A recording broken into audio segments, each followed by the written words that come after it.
Hey everybody, welcome back. So today's the day. I'm bringing you along with me to go get some blood work done. It's a 2-hour drive, or 2.5-hour drive. I'm leaving, it's 9 a.m. I have to make a couple stops and then head out. It's really unexpected right now that it is snowing a good amount out here. Hopefully the roads will be okay and it'll be safe to drive, but you know, this is how it is in Wisconsin. Just the other day it was 40 degrees out and now it's pretty cold again. But anyway, this test that I'm having done, it's to figure out if the Cystatin C test is more accurate than the eGFR test, and to figure out if I've got kidney disease or not. And it's not just for myself as an experiment, but just in general to see how accurate these tests are. And so let's head out and hit the road. I don't know if you guys can see the deer there. Let's see.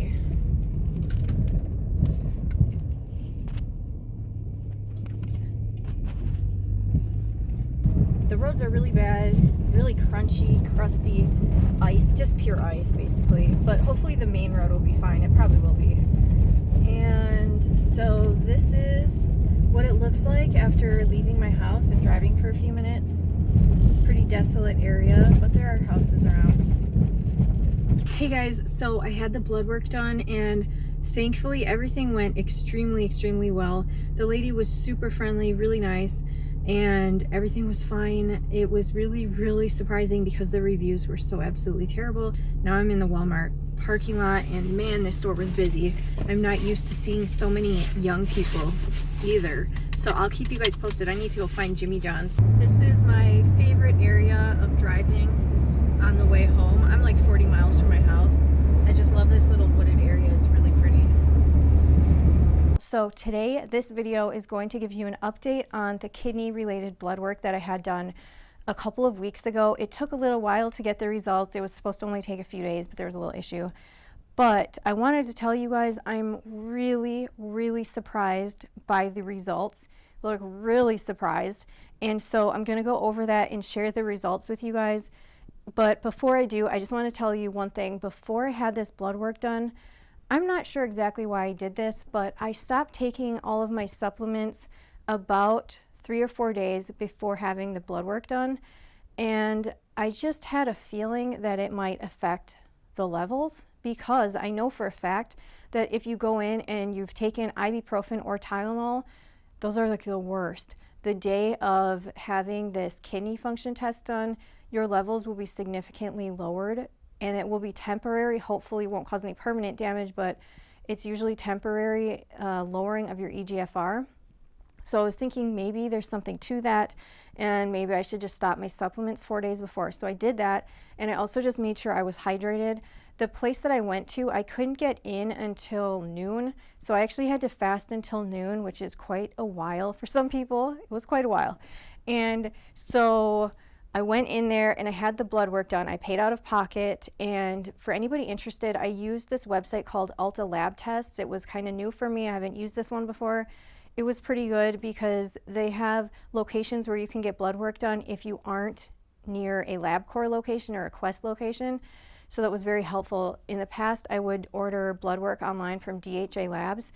And the last thing is, the testing, since I paid out of pocket, it was about $100, which I found to be really reasonable. So it would have been cheaper, but this particular lab charged a $30 blood draw fee. Otherwise, it would have been much cheaper. And I had a metabolic panel done, which included the normal eGFR and creatinine. It was only $15, very cheap, like very cheap. So I went there, and I was hydrated. I wasn't like overly hydrated, but I was hydrated. So I had the blood work done.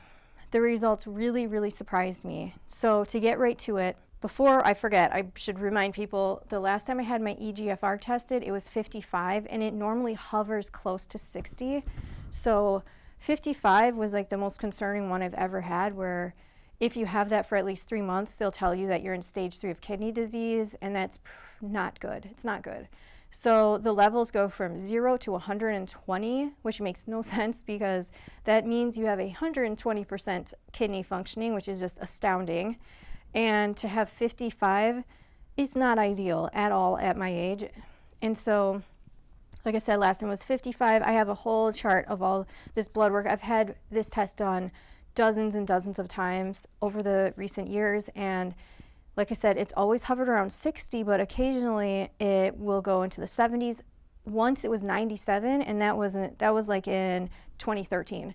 So I just want to tell you guys who are watching not to freak out yet if your levels are not optimal, because there are a lot of other factors, and I will link to my other video because I share what those are in the other video.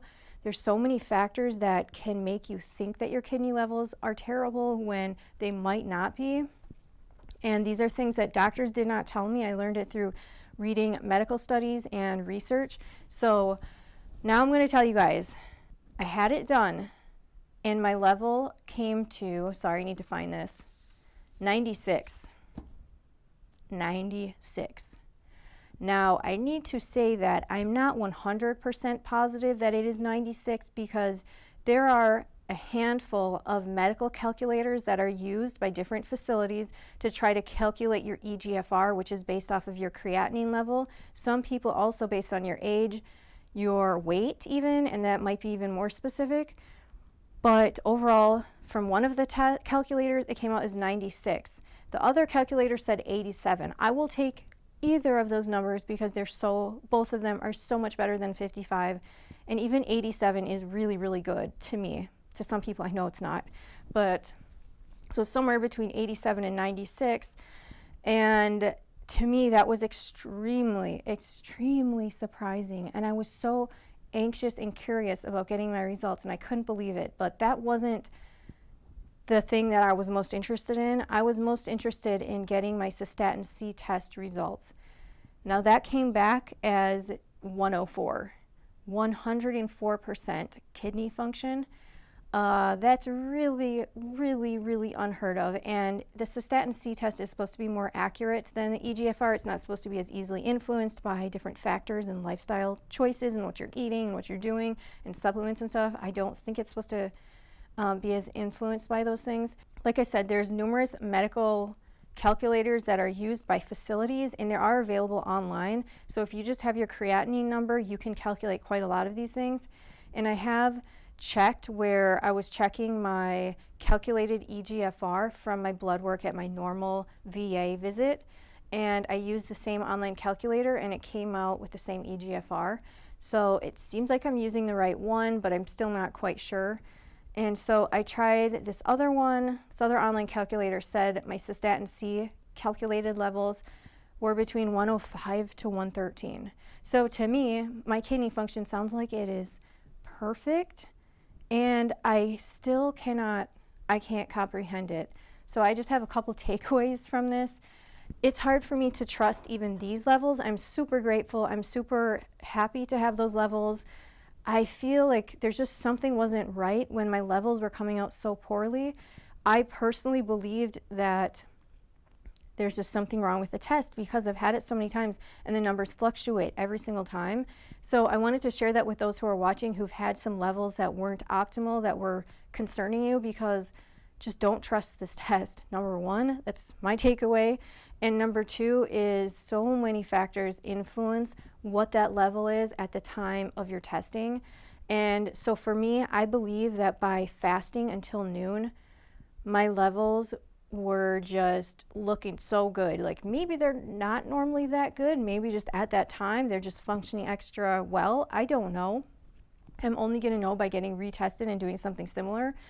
But so my doctor with the VA said that I could get retested in a month from now. I don't know if I'm going to do it. Like I want to go do it, but I'm concerned about being exposed to more sick people. I need to be really careful not to get the coronavirus, even though a lot of people are going to be getting it.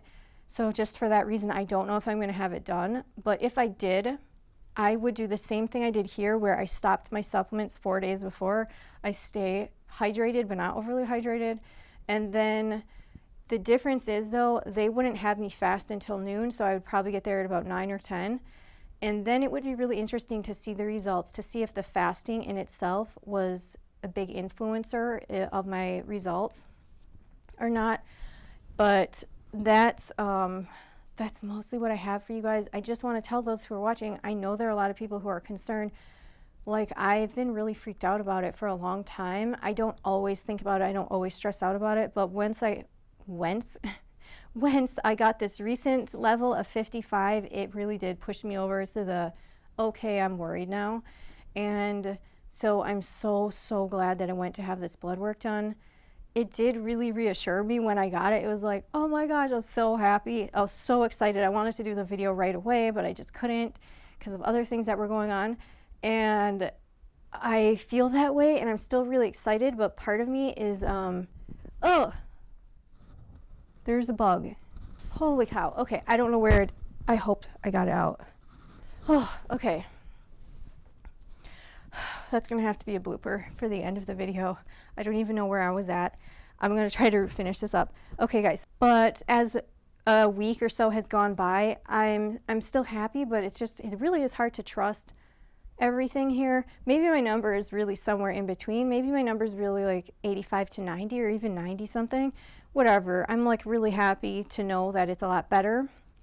The last thing I want to share is, like I said, I had a metabolic panel done when I was there, and they tested some other things. All the other levels were so good. Like my creatinine level, which is what everything was based on, was, I didn't even tell you guys my Cystatin C. I'm sorry.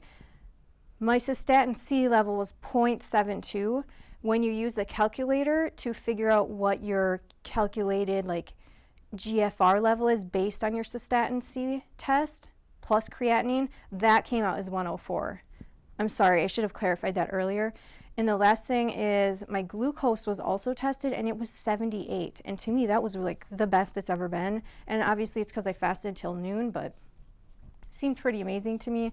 And so I guess to finish this up, if any of you guys are just worried, just try to get the Cystatin C test done and try to take into account some of these things I'm sharing, because I think maybe most Americans and others who aren't from America probably take supplements. And the other thing to keep in mind is it's a good idea to take breaks from supplements. So for me, I'm going to try to figure out how I'm going to do that. It'll save me money on supplements too, and save my kidneys from long-term damage probably. So I think it's a good idea to just give it a break. And also I think intermittent fasting can do that as well. It can give your whole body and all your organs a break, and it's amazing for your health and longevity in general. So that's all I have for you guys. If you have any questions or comments or anything, please let me know. Thank you so much for watching. Take care.